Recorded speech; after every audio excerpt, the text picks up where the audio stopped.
जमाना चेंज हो गया बा।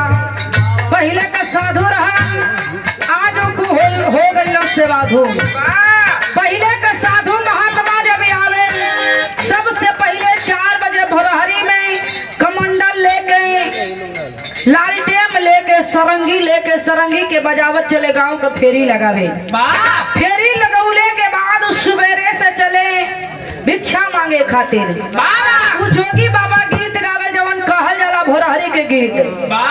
तब का साधु रहना आज कुल हो गया सेवाधु।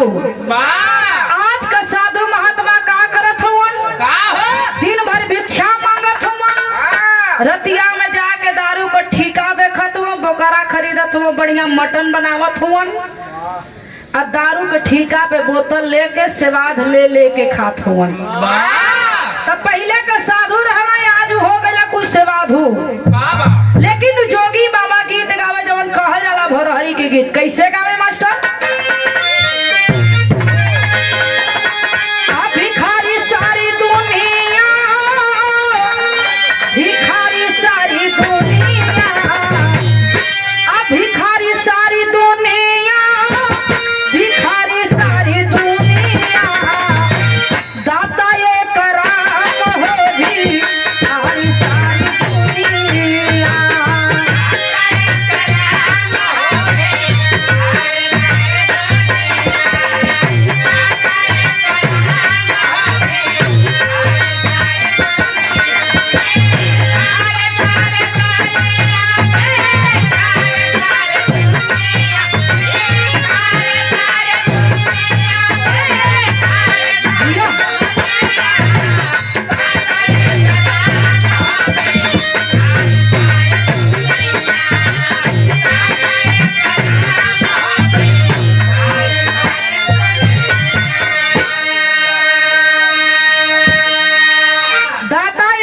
हो भिखारी सारी दुनिया।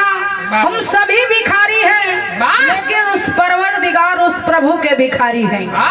हमें किसी भी चीज की आवश्यकता होती है, हम जिस प्रभु को मानते हैं, जिस भगवान को मानते हैं, जाके मत्था टेकते हैं, अपना मनचाहा हर वो वरदान प्राप्त करने की कोशिश करते हैं। चाहे घूस देवे के होई, चाहे ऑनलाइन ट्रांसफर करे के होई। अब तो ऐसा पूजा हो लगल बा, पंडित जी लोग बतावत हुए कि अगर मंदिर पे ना पहुंच पावत हो, कोनो मानता पहले से हो तुहार लोगन का, तो ऑनलाइन भी पूजा अब करावल जाला। वीडियो कॉलिंग पे आरती होई, पूजा है, उधर से देखिया, जब दक्षिणा चढ़ावे को होई ऑनलाइन ट्रांसफर कर दिया। सारे ढोंगी लोग उझट से पहुंच जाता भगवान के खाता में। हाँ सच में हो, कहीं ना लगे कहीं कड़े माता कड़ा धाम लोग जाला ना, शीतला देवी का स्थान है कौशाम्बी में। वहाँ का बात बतावत, पंडित जी लोग कहला, उनके कहे का बात बतावत है। बाहरे ढोंगी पंडित, बाहरे ढोंगी इंसान, पूजा करावत में भगवान अब इन्हें खियावा।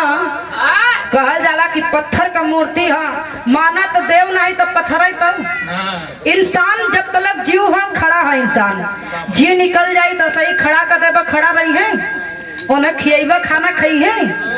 तो वही तरीके से माना, श्रद्धा हो गए, श्रद्धा होके चाहिए, भक्ति होके चाहिए। कह गए संत शिरोमणि संत रविदास जी, मन मोर चंगा तो कठौती में गंगा। मन अगर हमार चंगा बात कह दे, कठौती में हम माई गंगा के प्रकट कर दे। लेकिन पहले मन चंगा रखिए। कहल गई का कहल गई मास्टर? मध्य प्रदेश मऊ में लिहल जनमा, मध्य प्रदेश मऊ में लिहल जनमा, भीमा बाई राम जी के सुभा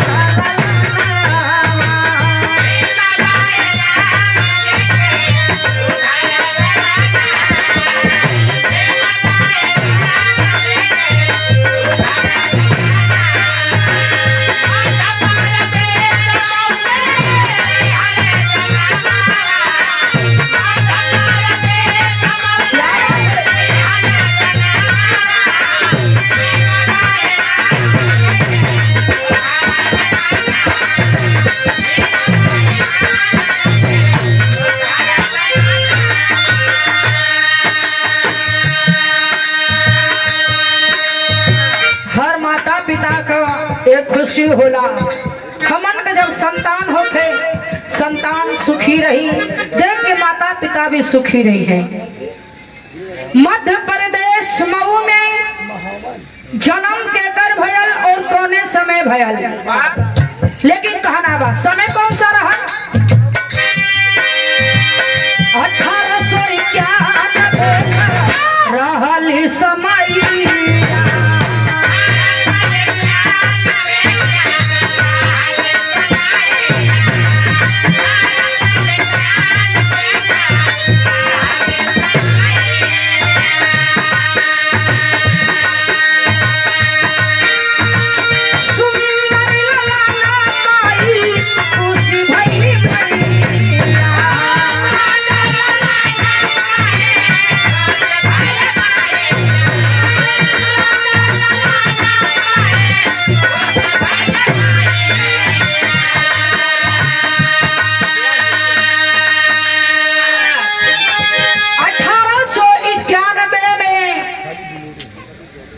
बाबा साहब B.R. अम्बेडकर जी का जन्म भयल। माता भीमाबाई, पिता रामजी राव। माता के गोद में लाल का जन्म भयल। माई बड़ी खुशी हो गई, लाल के पाले पोसे लगली। वो समय का कवन दशा रहल, पढ़े लायक जब लाल भैलन, माई स्कूल भेजे लगली। स्कूल में मास्टर ना बैठे देथवन, बाहर से खिड़की के खड़ा हो गए। पढ़े के पढ़ाई का इतना लगन हम, खिड़की के खड़ा हो गए। पढ़ाई करत हुआ, मेहनत करत हुआ, पढ़ाई का इतना लगन लागल है। 10 वर्ष के भैलन, 15 वर्ष के हो गए, 17 वर्ष के हो गए। 17 वर्ष में का भयल?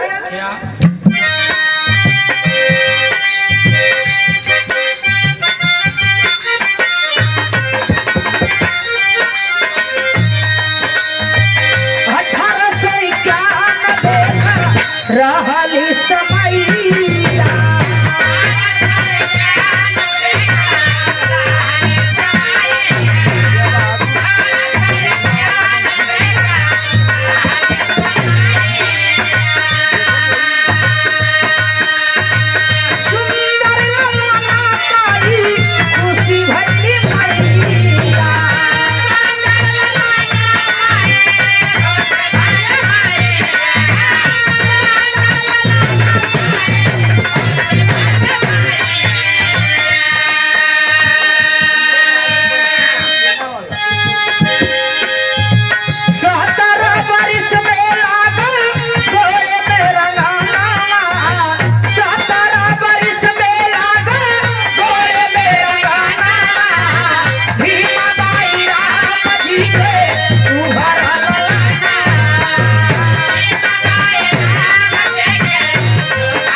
चल जात हुआ। 17 वर्ष को हो गया। 17 वर्ष में ही बाबा साहब के विवाह हो गया। विवाह भले हो गया। आजकल कल माई बाप कही है, अगर लड़का सुधरत ना हो, ठीक से कमात ना हो, वैसा करे कर विवाह कर दा। विवाह हो जाई तो खुद जब समझ में आई तो कमाई लगी। विवाह हो गया बाबा साहब का, लेकिन जब पढ़ाई का लगन लागल है, पढ़ाई का शिक्षा का जवन प्यास है, वो बुझत ना है। संघर्ष का सीढ़ी बाबा साहब चढ़े चल जात हुआ, लेकिन गैलन कहा?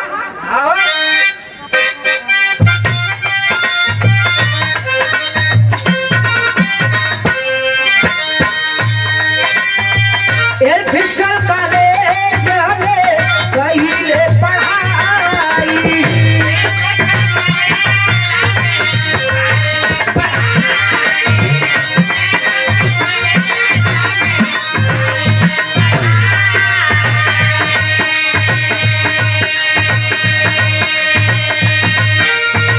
बड़ोदा नरेश सेवा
शासन उस समय बड़ौदा नरेश कर रहल।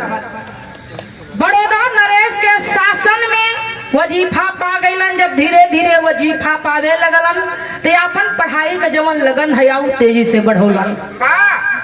धीरे धीरे पढ़ाई पूरा कैलन। बीए और एमए फाइनल हो गयल। बीए और एमए जब फाइनल हो गयल तो आगे का पढ़ाई करे खातिर कहाँ जात हुअन? कहाँ हो?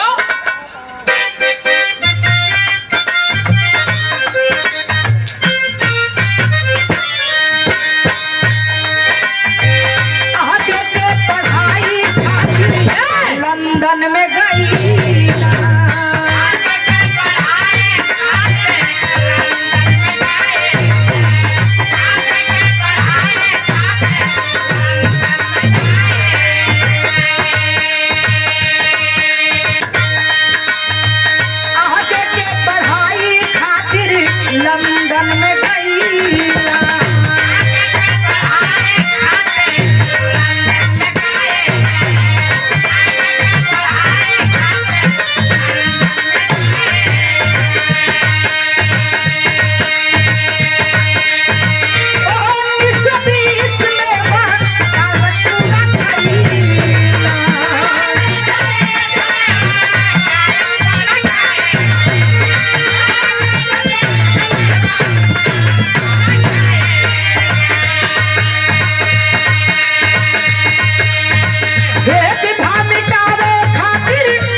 लंदन में गई।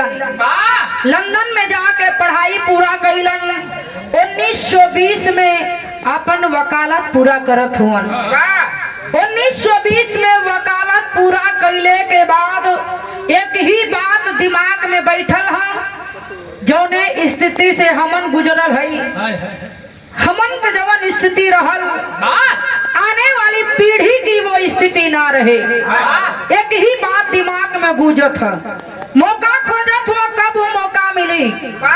जब वो मौका बाबा साहब B.R. अम्बेडकर जी के मिलल हो तो सबसे पहला काम कैलन। का कैलन? का हो?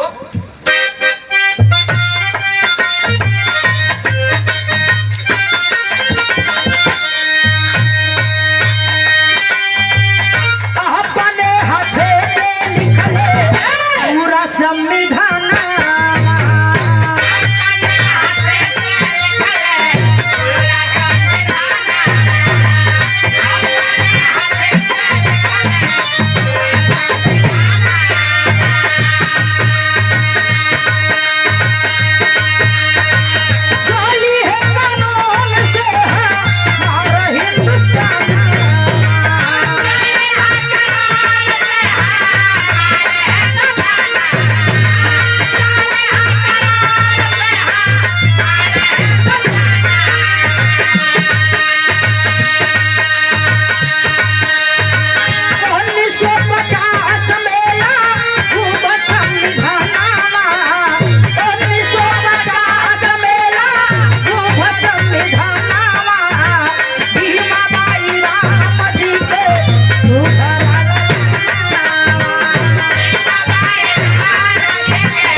संविधान लिखने का।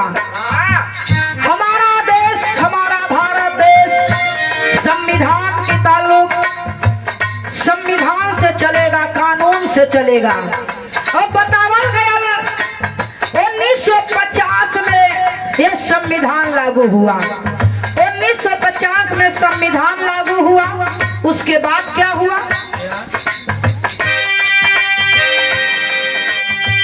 1956 में बोध धर्म अपनाए।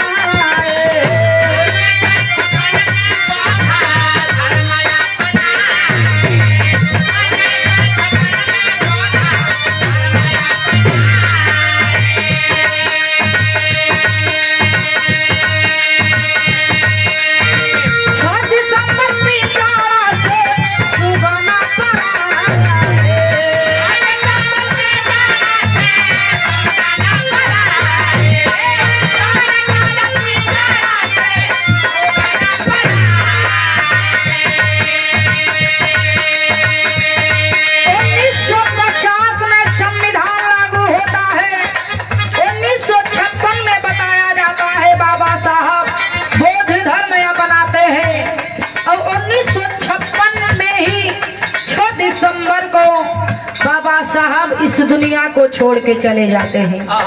तो कहल गया राम गुलाब कवि लिखले भारत के बयाना। राम गुलाब कवि लिखले भारत के बयाना। तब भीमाबाई राम जी के सुघर